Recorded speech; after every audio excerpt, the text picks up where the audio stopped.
Hello everyone, my self Kritika. Welcome back to Kritika classes. So आज का हमारा जो वीडियो है वो विटामिन पे है, क्योंकि यहाँ पे बहुत सारे कमेंट आ रहे थे कंप्लीट एक विटामिन का वीडियो बनाई। सो इसलिए मैं ये वीडियो बना रही हूँ। सो आई होप कि आपको ये वीडियो बहुत पसंद आएगा और आपके एंट्रेंस एग्जाम्स के लिए बहुत ज्यादा यूजफुल होने वाला है। ओके, जो कि बेसिकली आपका यहाँ पे सीबीटी पीजी का पेपर है, जो कि आपका यहाँ पे मार्च में ही आपका स्टार्ट हो जाएगा। 12 मार्च से पेपर स्टार्ट हो जाएंगे, तो आपके पास टाइम कम है। अगर ये सिर्फ ये आप पूरा कंप्लीट पढ़ लेते हैं विटामिन के चैप्टर के लिए, अगर ये आप वीडियो देख लेते हैं तो अदर आपको कुछ पढ़ने की जरूरत नहीं पड़ेगी। इसमें मैंने कंप्लीट विटामिन के सारे पॉइंट इसमें हमने इंक्लूड किए हैं। ठीक है, तो चलिए यहाँ पे हम वीडियो को स्टार्ट करते हैं। वीडियो को स्टार्ट करने से पहले अगर आपने चैनल पे फर्स्ट टाइम विजिट किया तो प्लीज चैनल को सब्सक्राइब कर लीजिए और बेल आइकन को हिट कर लीजिए, ताकि आने वाली हमारी जो भी वीडियोस हैं उसकी नोटिफिकेशन आप तक पहुंच सके। जैसा कि अगर हम विटामिन की बात करें तो विटामिन होता क्या है, ये एक ग्रुप होता है, एक कंपाउंड का ग्रुप होता है जो कि रिक्वायर्ड करता है small quantity of the controlling metabolism and body functioning को। ये सो यहाँ पे अगर हम विटामिन की बात करें तो विटामिन कितने टाइप्स के होते हैं। सो विटामिन यहाँ पे 2 टाइप्स के होता है। सबसे फर्स्ट आपका होता है फैट सॉल्युबल होता है। फैट सॉल्युबल जो होते हैं, कौन कौन से विटामिन जो होते हैं वो फैट सॉल्युबल होते हैं। विटामिन ए आपका फैट सॉल्युबल है, विटामिन डी फैट सॉल्युबल है, विटामिन ई फैट सॉल्युबल है, और यहाँ पे विटामिन के भी आपका फैट सॉल्युबल होता है। वाटर सॉल्युबल कौन कौन से विटामिन होते हैं, विटामिन बी और सी, ये 2 विटामिन जो ऐसे होते हैं ये वाटर सॉल्युबल होते हैं। ओके, सो सबसे पहले हम ये फैट सॉल्युबल के जो 4 विटामिन दिए गए इन 4 विटामिन को डिस्कस करेंगे, एंड देन उसके बाद हम वाटर सॉल्युबल को डिस्कस करेंगे। सबसे पहले हम फैट सॉल्युबल विटामिन का विटामिन ए डिस्कस करेंगे, जो है आपका रेटिनॉल। ठीक है, इसका साइंटिफिक नेम क्या होता है, रेटिनॉल होता है। इसके सबसे पहले तो हम बात करेंगे रिच फूड सोर्सेस का। ये विटामिन ए में रिच फूड सोर्सेस कौन कौन से है इसकी बात हम कर लेते हैं, जैसे कि fish, liver oils, dairy product, liver most leafy vegetables and the carrot content या carotene that can be the converted into the retinol। ठीक है, देखो यहाँ पे रेटिनॉल में विटामिन ए में क्या क्या फूड रिसोर्स यहाँ पे शामिल होते हैं, फूड रिसोर्स यहाँ पे रीच करते हैं, शामिल होते हैं, जो कि फिश लीवर ऑयल होता है, डेयरी प्रोडक्ट जितने भी दूध जैसे प्रोडक्ट होते हैं, लीवर होता है, मोस्ट लीफली जितने भी पत्तेदार सब्जियां होती हैं, एंड यहाँ पे कैरेट जैसे कंटेंट है या कैरोटीन है, ये सारे कन्वर्ट होते हैं इनटू द रेटिनो में, यानी रेटिनॉल में। ठीक है, इसका रीच फूड सोर्स सबसे ज्यादा विटामिन में यही होता है। ठीक है, तो यहाँ पे सबसे फर्स्ट आपका पॉइंट क्लियर हो गया। सेकेंड पॉइंट, इसके हम फंक्शन की बात करें कि विटामिन ए का फंक्शन क्या है, तो फंक्शन के recording need to the normal growth and induce to differentiation of the cell. Second point में दे रहा है कि regeneration fluoropsin in the red rod cell of the eyes, maintaining the normal vision and initially of the immuno system. यहाँ पे देखो vitamin A से क्या क्या फंक्शन इसके होते हैं। फंक्शन क्या होता है, तो ये need to the normal growth, ये नॉर्मल ग्रोथ में ये नीडेड होता है, एंड ये इंड्यूस करता है डिफरेंशिएशन ऑफ द सेल को डिफरेंशिएट करता है। उसके बाद जो सेकेंड पॉइंट है, ये regeneration of the fluoropsin of the rod cell होता है, जो कि आई के लिए काफी ज्यादा सही होता है, एंड ये मेंटेन करता है नॉर्मल विजन में। ठीक है, उसके बाद इसका नेक्स्ट फंक्शन जो है वो जो इम्यूनो सिस्टम होता है उसको इनिशिएट करता है। ठीक है, तो ये विटामिन ए की ये कुछ फंक्शन है। ठीक है, यहाँ पे फंक्शन तो बहुत ज्यादा है, बट ये जो इंपॉर्टेंट सिर्फ फंक्शन है वो सिर्फ फंक्शन को मैंने यहाँ पे इंक्लूड किया है। ओके, उसके बाद अगर हम इसके डिफिशियंसी और डिजीज की बात करें तो जो सबसे ज्यादा क्वेश्चंस पूछे जाते हैं विटामिन से, जितने ज्यादा क्वेश्चंस बनते हैं वो डिफिशियंसी डिजीज से बनते हैं। इसके कभी कभी फंक्शन देता है और इसके रिच फूड सोर्स से ज्यादा क्वेश्चन देता है, और इसके केमिकल जो ये साइंटिफिक नेम होता है, साइंटिफिक नेम 3 क्वेश्चन आपके बनते हैं। सबसे पहले इसके साइंटिफिक नेम से बनता है, डिफिशियंसी डिजीज से बनता है, फंक्शन से कभी कभी पूछता है, एंड देन तो आप 3 चीज को ज्यादा इंपॉर्टेंट रखो। फर्स्ट आपका इसका साइंटिफिक नेम याद रखो, दूसरा इसके डिफिशियंसी और डिजीज देखो, और तीसरी जो चीज है वो रिच फूड सोर्स को देखो। फंक्शन को आप मतलब अपने नॉलेज के लिए देख सकते हैं, या फिर बेसिकली आप ये एंट्रेंस एग्जाम में इससे बहुत कम क्वेश्चन पूछे जाते हैं, तो बट अपनी नॉलेज के लिए आप इसे देख सकते हो। ठीक है, विटामिन ए से जो डिफिशियंसी और डिजीज होता है उसमें ड्राई स्किन जो होती है वो ड्राई हो जाती है, और इसमें नाइट ब्लाइंडनेस होता है, इसमें जो रात का अंधापन होता है, ये नाइट ब्लाइंडनेस इसकी प्रॉब्लम, इसमें ये डिजीज होता है, जो कि यहाँ पे इसको क्या बोलता है, निक्टालोपिया बोलते हैं। ठीक है, विटामिन डी जिसे कि हम क्या कहते हैं, इसका साइंटिफिक नेम क्या होता है, कैल्सीफेरॉल होता है। कि रिच फूड सोर्सेस की अगर हम बात करें तो इसका रिच फूड जो सोर्स होता है वो क्या होता है, फिश ऑयल, जो यहाँ पे मछलियों की तेल होती है, ऑयल्स होती है, ये इसका सबसे रिच फूड सोर्स होता है। एग का जो यolk होता है ये इसका रिच फूड सोर्स होता है एंड बटर जो मक्खन होता है ये इसका फूड सोर्स होता है। It can be made by the action by the sunlight of the on the skin. Vitamin D में क्या होता है, अगर आप धूप में बैठते हो तो उससे आपको क्या मिलता है, विटामिन डी मिलता है। इसके फंक्शन की अगर हम बात करें कि विटामिन डी का फंक्शन क्या होता है, then promotes absorption of the calcium for the intestine necessary for the formations of the normal bone। ठीक है, इसमें विटामिन डी में का फंक्शन में क्या दे रहा है कि ये प्रमोट करता है एब्जॉर्प्शन को, जो कि कैल्शियम, जिससे कि क्या मिलता है, विटामिन डी से आपको कैल्शियम मिलता है एंड ये इंटेस्टाइन के लिए बहुत सही होता है एंड नेसेसरी ये फॉर्मेशन करते हैं नॉर्मल बोन को। रिकटेस होता है जो कि चिल्ड्रन में सबसे ज्यादा, और चिल्ड्रन में इसमें ये क्या इफेक्ट करता है, ये बोन को, जो हड्डियां होती हैं इनको ये सबसे ज्यादा इफेक्ट करता है। देखिए जैसे कि यहाँ पे लिखा है फंक्शन में कि जो नॉर्मल बोन होते हैं, रिकटेस जो होती है, रिकटेस जो यहाँ पे डिजीज होता है, इस डिजीज में ये अक्सर चिल्ड्रन में होता है और चिल्ड्रन की जो हड्डियां होती हैं, बोन्स होती है वो कमजोर हो जाती है। ठीक है, एस्टियोमैलेशिया होता है जो कि फिर पेनफुल बोन्स जो होते हैं, हड्डियां होती हैं उनमें होता है, जो कि अक्सर ये एडल्ट जो बड़े लोग होते हैं इनमें होता है। ठीक है, तो विटामिन डी के यहाँ पे सबसे ज्यादा डिफिशियंसी आप एकदम से देख लेना, एकदम कंप्लीट आप देख लेना। दूसरा इसका फंक्शन देख लेना एंड इसके जो साइंटिफिक नेम है इसको देख लेना एंड इसमें रिच फूड सोर्स क्या है उसको देख लेना। नेक्स्ट विटामिन की हम बात करें तो नेक्स्ट विटामिन है विटामिन ई, जिसे कि हम क्या कहते हैं, टोकोफेरॉल कहते हैं। ठीक है, विटामिन ई का रिच फूड सोर्स जो होता है वो क्या है, यहाँ पे वेजिटेबल्स ऑयल, जो वेजिटेबल्स ऑयल होती है जितनी भी वेजिटेबल्स है वो इसका रिच फूड सोर्स होता है। जो इसमें सीरियल प्रोडक्ट्स होते हैं वो इसका रिच फूड सोर्स होता है। इसमें होल ग्रेन, जो होल ग्रेन होती है वो इसका रिच फूड सोर्स होता है। इसमें जो नट्स होते हैं ये इसका रिच फूड सोर्स है। एग जो है, एग भी विटामिन ई फूड सोर्स है और बटर भी, और काफी सारी इसमें चीजें इंक्लूडेड है, बट यहाँ पे जो इंपॉर्टेंट है वो हमने इंक्लूड किया। ये सारे आपके रिच फूड सोर्स होते हैं। इसके अगर हम फंक्शन की बात करें कि विटामिन ई से क्या फंक्शन है, इसका क्या फंक्शन है, देन द फर्स्ट इसका जो फंक्शन है, formation of the red blood cells. ये क्या करते हैं, ये फॉर्मेशन करते हैं आरबीसी का, ये रेड ब्लड सेल्स का फॉर्मेशन करते हैं। Affect for the muscles and the reproductive system को, ये किसको अफेक्ट करते हैं, मसल्स में, मसल्स को अफेक्ट करते हैं एंड रिप्रोडक्टिव सिस्टम्स को मेंटेन करते हैं, हेल्थी कोलेस्ट्रॉल लेवल को। ये अगर हम इसके डिफिशियंसी और डिजीज की बात करें तो इसमें डिफिशियंसी में क्या होता है, मिल्ड एनीमिया होता है एंड सर्टिलिटी होता है। ठीक है, बहुत ही हल्का एनीमिया होता है, ये हो जाता है। और बाजपन के की बात करते हैं, जो कि विटामिन के का यहाँ पे साइंटिफिक नेम क्या होता है, ये फाइलोक्विनोन होता है, जिसमें कि इसका रिच फूड सोर्स जो होता है, रिच फूड सोर्स क्या है इसका, फ्रेश है, फ्रेशनेस की काफी चीजें, डार्क ग्रीन वेजिटेबल्स है, जितनी भी डार्क ग्रीन वेजिटेबल्स होती हैं विटामिन के में, ये इसका रिच फूड सोर्स होता है। ऑल्सो मेड बाई होते हैं गट द बैक्टीरिया, ये क्या करते हैं, यहाँ पे जितनी भी बैक्टीरिया द्वारा बनाई जाती हैं आंत में, वो सबसे ज्यादा ये इफेक्ट इसका रिच फूड सोर्स होता है। ठीक है, और इसकी यहाँ पे हम फंक्शन की बात करें तो इसके फंक्शन में क्या होता है, फॉर्मेशन ऑफ द प्रोथ्रोम्बिन, ये क्या करते हैं, फॉर्मेशन करते हैं प्रोथ्रोम्बिन का, और ये इन्वॉल्व होते हैं ब्लड क्लॉटिंग में।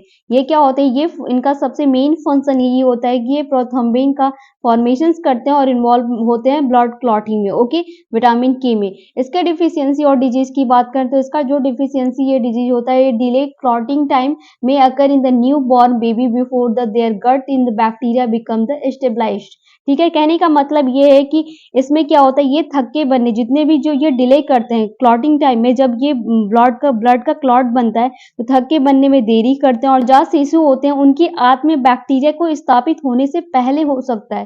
तो ये सबसे इनका मोस्ट यहाँ पर डिफिशियंसी और डिजीज होता है विटामिन के का। ओके, नेक्स्ट हम विटामिन बात करेंगे वाटर सॉल्युबल विटामिन। अभी तक हमने फैट सॉल्युबल विटामिन में चारों विटामिन को डिस्कस किया, अभी हम वाटर सॉल्युबल विटामिन में सबसे फर्स्ट विटामिन डिस्कस करेंगे, विटामिन बी1, जिसे कि हम इसका साइंटिफिक नेम क्या होता है, थायमीन। ठीक है, इसमें इसका रिच फूड सोर्स क्या होता है, ये जो पॉर्क यानी सुअर का जो मांस होता है ये इसका रिच फूड सोर्स होता है।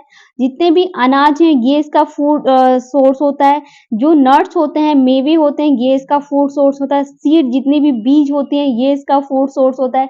ईस्ट जो होती हैं, ये इसका, यहाँ पे जो खमीर होता है, ईस्ट को खमीर कहा जाता है, ये इसका फूड सोर्स होता है। एंड होल ग्रेन, जो साबुत अनाज होते हैं, ये इसका रिच फूड सोर्स होता है। इसकी अगर हम फंक्शन की बात करें कि विटामिन बी1 से क्या फंक्शन है इसका, तो ये इनिशियली कन्वर्टिंग होते हैं glucose to the energy important to the nerve function में।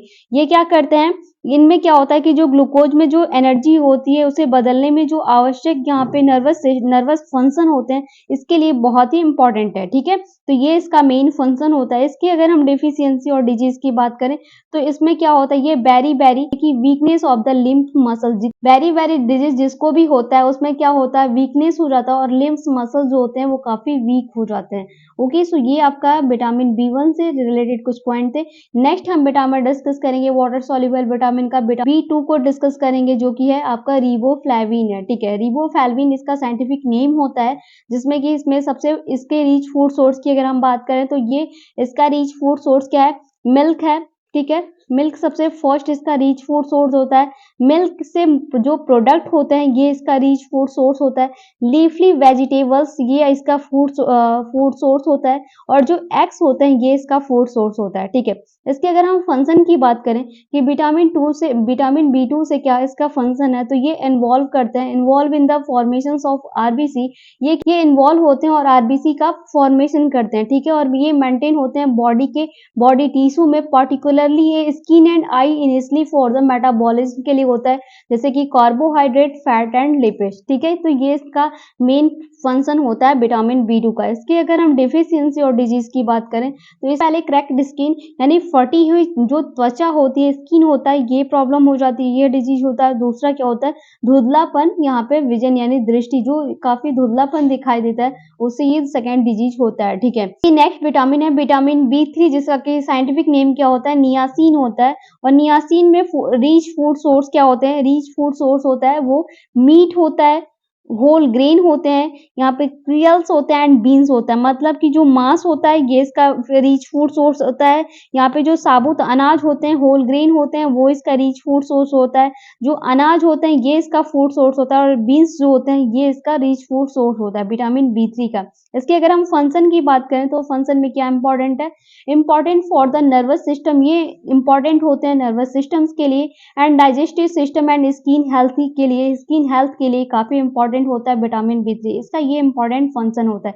ये सिर्फ हमने वही फंक्शन को, इनमें फंक्शन तो बहुत है, बट जो इंपॉर्टेंट फंक्शन है सिर्फ हमने उसी को इंक्लूड किया, बाकी सारी चीजों को इंक्लूड नहीं किया, ठीक है। उसके बाद हम डेफिशिएंसी और डिजीज की बात करें कि विटामिन B3 से कौन सा डिफिशियंसी और डिजीज होता है, तो सबसे पहले इसमें क्या होता है, इसका जो है पेलेग्रा जो होता है, जो डिजीज होता है, सबसे फर्स्ट डिजीज होता है जिसमें कि सर्व स्किन प्रॉब्लम होती है, डायरिया या डिमेंटिया होता है, ठीक है। ये विटामिन B3 से ये डिजीज होते हैं, ठीक है।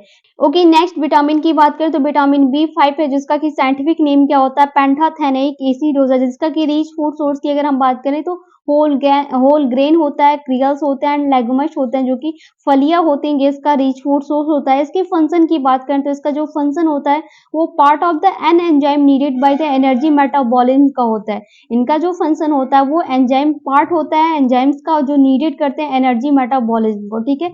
ये इनका फंक्शन होता है। इसकी अगर हम डेफिशिएंसी और डिजीज की बात करें तो इसमें जो इसका डेफिशिएंसी एंड डिजीज है वो पेलेग्रा है, डर्मेटाइटिस है और यहाँ पर डायरिया है। ये तीन यहाँ पर डिफिशियंसी होते हैं विटामिन B5 से, जिसमें कि पेलेग्रा में स्किन प्रॉब्लम होता है, डर्मेटाइटिस में भी स्किन प्रॉब्लम होता है, डायरिया जो है आपका उल्टी जो दस्त होता है वो डायरिया होता है, ठीक है। तो ये आपके तीन यहाँ पे डर्मेटाइटिस जो तीन इसके डिफिशियंसी और डिजीज हैं, ठीक है, विटामिन B5 की। ओके, नेक्स्ट विटामिन है विटामिन B6, जिसका कि साइंटिफिक नेम होता है वो पायराडॉक्सिन होता है। पायराडॉक्सिन इसका साइंटिफिक नेम होता है। इसका रिच फूड सोर्स की अगर हम बात करें तो ये रिच फूड सोर्स है मीट, इसका रिच फूड सोर्स है फिश, इसका फूड सोर्स है एग है, और वेजिटेबल्स इसके फूड सोर्स होते हैं। इसके अगर हम फंक्शन की बात करें तो फंक्शन में use to the blood RBC and the maintain the tissue necessary for the immune system functioning.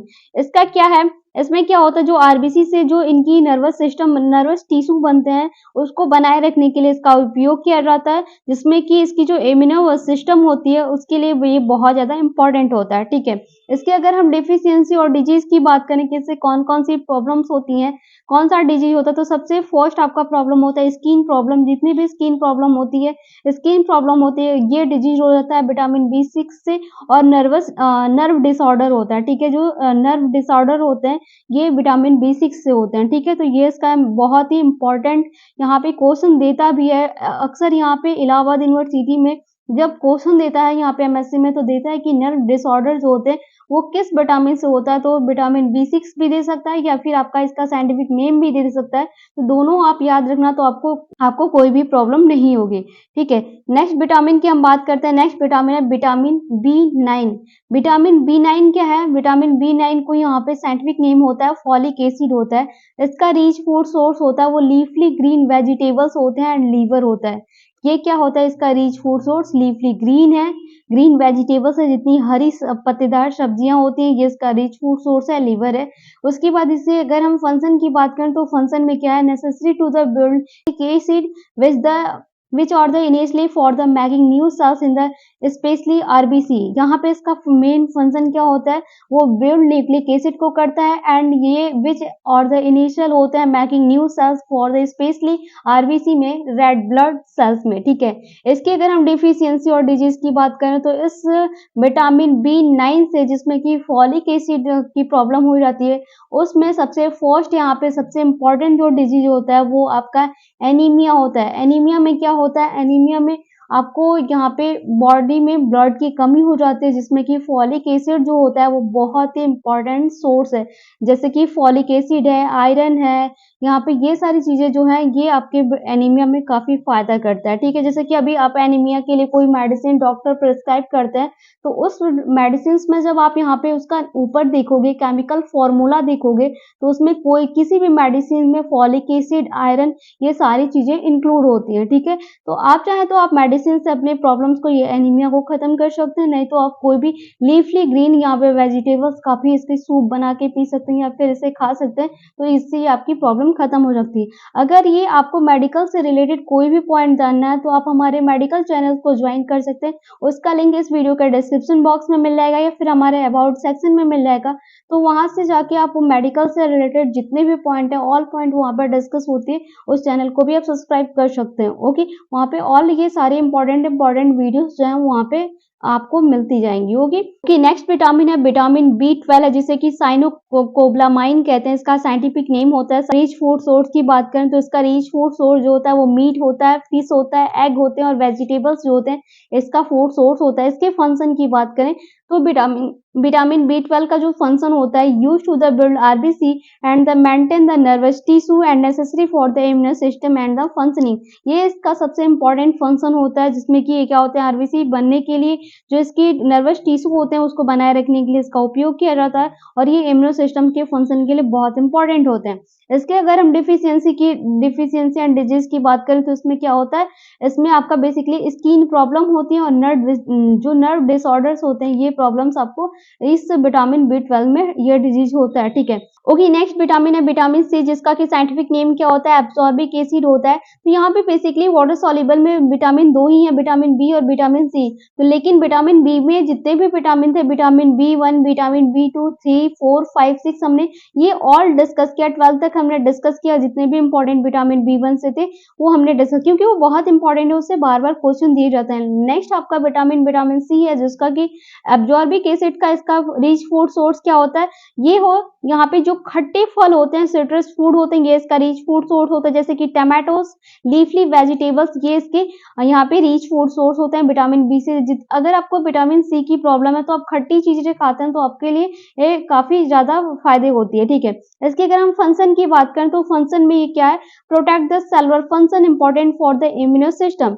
ठीक है, इसे कौन सा डिजीज होता है? तो वो स्कर्वी होता है। स्कर्वी जो रोग होता है ये आपका डिजीज सबसे पहले विटामिन C से होता है, जिसमें कि अगर आप कोई भी खट्टी फ्रूट्स खाते हैं, जैसे कि आप आंवला खा सकते हैं या फिर यहाँ पे ऑरेंज खा सकते हैं या फिर आप नींबू भी ले सकते हैं, तो ये या फिर इससे एक मेडिसिन आती है सैलिन, ये भी आप मेडिसिन ले सकते हैं, बट डॉक्टर के प्रिस्क्रिप्शन पे ही लेंगे, अदर ऐसे नहीं ले सकते हैं। ठीक है, और यहाँ पे स्कर्वी में जो क्या होता है? ब्लीडिंग, यहाँ पे bleeding of the germs and the teeth filing, जैसे कि दांतों से क्या होते हैं? मसूड़ों से जो खून आने लगता है, दाँत गिरना, ये स्कर्वी के सबसे ज़्यादा प्रॉब्लम होते हैं, इसमें यही प्रॉब्लम होता है। होप कि आपको ये वीडियो पसंद आएगा। कोई भी डाउट होता है तो आप मुझे कमेंट सेक्शन में कमेंट करके पूछ सकते हैं कि आपके एमएससी जूलॉजी सिलेबस में विटामिन इंक्लूड है। तो अगर आप विटामिन के लिए ये वीडियो देख लेते हैं तो और आपको कुछ देखने की ज़रूरत नहीं पड़ेगी, क्योंकि हमने सिलेबस को देख के जो इम्पोर्टेंट पॉइंट थे वो ऑल पॉइंट हमने इसमें इंक्लूड किया है। तो सिर्फ इन पॉइंट्स को आप देख लीजिए, अदर किसी पॉइंट्स को आपको देखने की ज़रूरत नहीं पड़ेगी। अगर आपने चैनल पे फर्स्ट टाइम विजिट किया तो प्लीज़ चैनल को सब्सक्राइब कर लीजिए और बेल आइकन को भी हिट कर लीजिए, ताकि आने वाली हमारी जो भी वीडियोज़ है उसकी नोटिफिकेशन आप तक पहुँच सके। ओके, तो मिलते हैं जल्दी नेक्स्ट वीडियो में, तब तक के लिए thank you, thanks for the watching.